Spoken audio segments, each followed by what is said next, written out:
Voilà pour David Bowie. Donc, comme vous avez dû le comprendre, nous allons parler là un petit peu de musique pour évoquer quatre personnalités importantes qui sont décédées depuis le début de l'année 2016. Ou la toute fin de l'année 2015.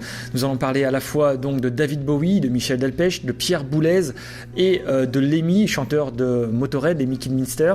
Donc les trois personnes qui sont décédées tout à fait récemment. Je vais pas m'attarder vraiment sur chacun des artistes, mais je vais en fait vous proposer une playlist qui retrace un petit peu la carrière de ces de ces trois grands artistes, puisque Pierre Boulez, je vais pas vous proposer une playlist en tant que telle, mais plutôt un ensemble d'émissions qui lui sont consacrées. J'y reviens tout de suite. Donc pour parler des playlists, qui retracent la vie de trois, de David Bowie, de Lemmy de Motörhead et de Michel Delpech, qui retracent en fait toute leur carrière, qui ont tous les trois eu une carrière assez importante et impressionnante. Donc pour David Bowie, à la fois j'imagine que vous connaissez déjà David Bowie, chanteur musicien de pop, pour le dire très rapidement, qui a commencé à écrire à la fin des années 60. D'ailleurs, pas forcément avec succès. Son premier album a eu assez peu de succès. C'est son deuxième album avec Space Oddity avec lequel il a rencontré déjà plus de succès. Il est dans une veine déjà assez proche de celle des Beatles, celle qui se faisait à l'époque. Il a ensuite livré quelques albums tout à fait intéressants de pop musique, presque tournés vers ce qu'on appellera plus tard le glam rock, une espèce de rock un petit peu grandiloquent, faite de paillettes et de personnages androgynes, dont il a été l'un des grands initiateurs, en tout cas l'un des inspirateurs, pardon. Donc dans les années 70, il va plutôt nous proposer des albums à contenance pop rock, et donc glam rock, avec les grands titres de Rise and Fall of Ziggy Stardust, un de ses grands succès, The Man Who Sold the World dans les années 1970, tout rond, et tout au long des années 70. Il va migrer à la fin des années 70 à Los Angeles, où il va s'inspirer un petit peu de la scène musicale, et c'est là où il va donner vraiment dans le glam rock, puisque c'est là-bas que le glam rock a le plus prospéré dans les années, à la fin des années 70 à Los Angeles. Alors il se trouve que la vie là-bas, apparemment faite particulièrement de drogue, va un petit peu émousser la créativité de David Bowie, qui va en 1977 partir à Berlin, et il va commencer avec cet exil à Berlin un travail sur une musique bien plus expérimentale, notamment avec Brian Eno. Il va sortir en ce qu'on appellera la trilogie berlinoise, trois des albums les plus intéressants de David Bowie. Le premier s'appelle Low, le deuxième Heroes et le troisième Lodger, qui font partie de ses albums les plus connus aussi, où il va commencer à travailler avec de la musique électronique et ce qu'on appellera plus tard la musique ambiante. C'est un sous-genre de la musique électronique, donc il sera un des précurseurs avec Brian Eno, avec qui il collaborera pendant ces trois albums. Va s'en suivre après, dans les années 80, un gros succès de David Bowie, où il va proposer des albums plus proches de la pop et de ce qu'on entend à la radio à l'époque. On va dire que ça ne sera pas sa plus grande sa plus mémorable contribution artistique à la musique pendant les années 80, comme beaucoup d'ailleurs de musiciens. Les années 80 vont être difficiles pour David Bowie, pas difficiles commercialement puisqu'il va être il va continuer à vendre énormément d'albums, mais ce sera pas sa décennie la plus importante. C'est au milieu des années 90 qu'il va plus intensément proposer des expérimentations, notamment au niveau de l'électronique, qui va être vraiment à l'avant-garde de ce qui se fait, ou plutôt il va être vraiment dans ce qu'il fait de plus, ce qui se fait à l'époque de plus intéressant au niveau de la musique notamment électronique, proposera même un album de drum and bass au milieu des années 90 et il va proposer tout au long des années 2000 des albums encore tout à fait intéressants, étonnants et assez aventureux souvent, hein. Donc son dernier album est sorti quelques jours avant sa mort, je crois 2 jours avant sa mort, il s'appelle Black Star, nous l'achèterons évidemment à la médiathèque, et donc je vais vous proposer une playlist qui retrace toute sa carrière. Voilà pour David Bowie. Une autre playlist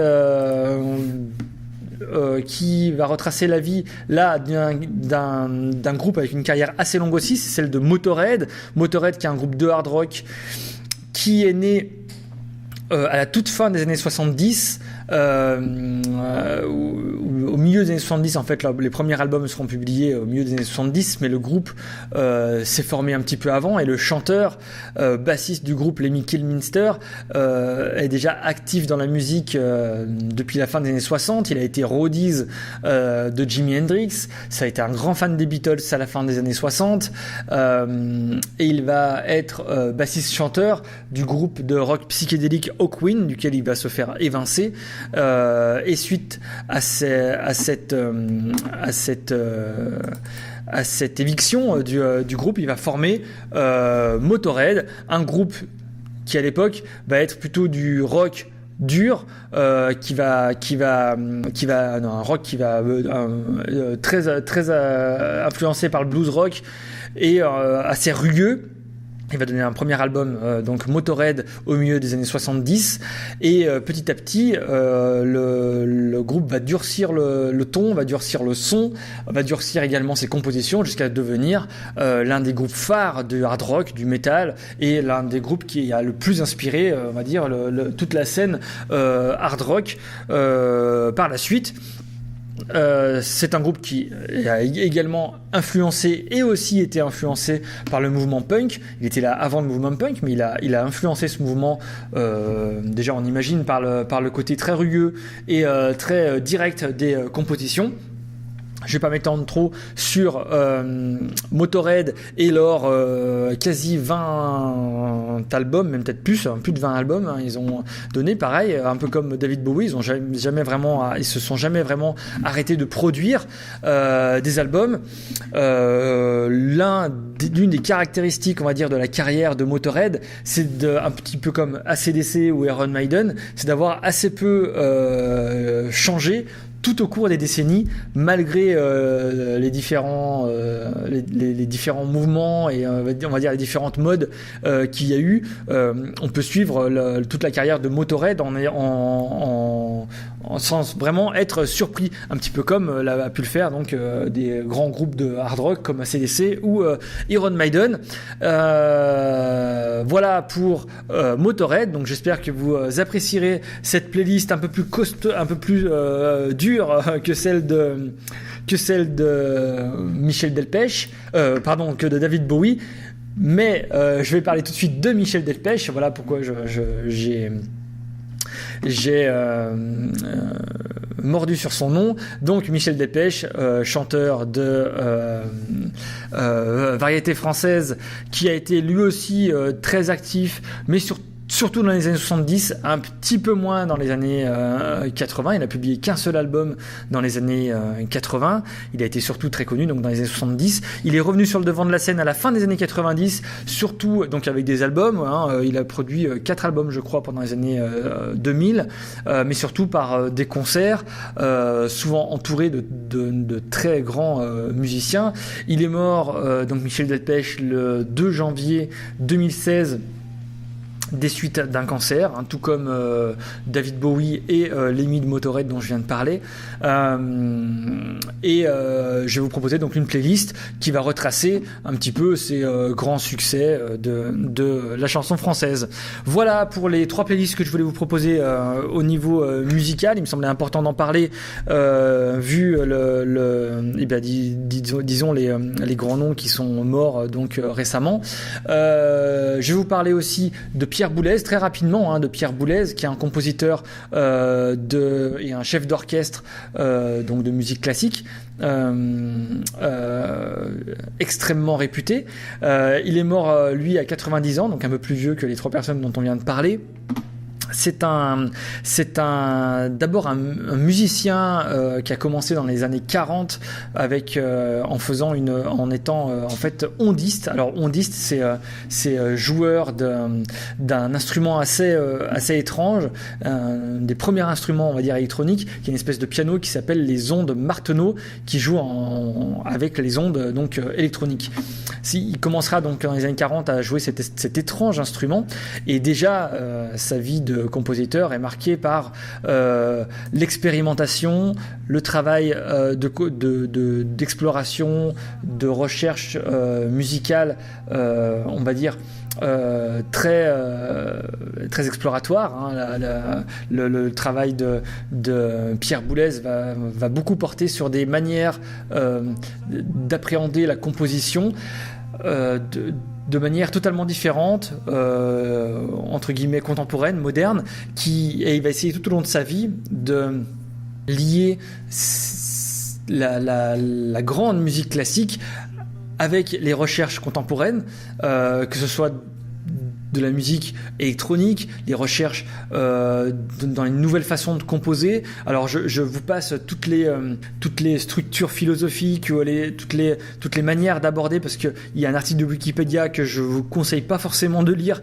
parce qu'il est extrêmement touffu et plein de termes un petit peu de gros mots un petit peu compliqués à comprendre, notamment sur les différents courants qu'il va mettre en place ou dans lesquels il va s'inscrire, qui sont assez compliqué, mais au final le travail de Pierre Boulez, ça va être de proposer vraiment une musique totalement nouvelle, mais qui va s'adresser à la fois aux experts, mais aussi aux néophytes, aux gens qui sont moins portés sur la musique classique.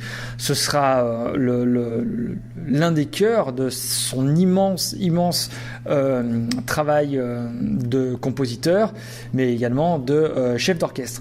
J'en dis pas plus sur Pierre Boulez. Je vais vous proposer en fait une sélection d'émissions qui ont été faites en son hommage sur la radio, à Radio France, France Musique également, qui vous permettra de découvrir ce personnage extrêmement important de la musique contemporaine et de la musique française. Voilà. Avant de partir sur la dernière partie de cette émission, je vous laisse avec une chanson de Michel Delpech. Voilà, une chanson à propos, donc on se retrouve juste après.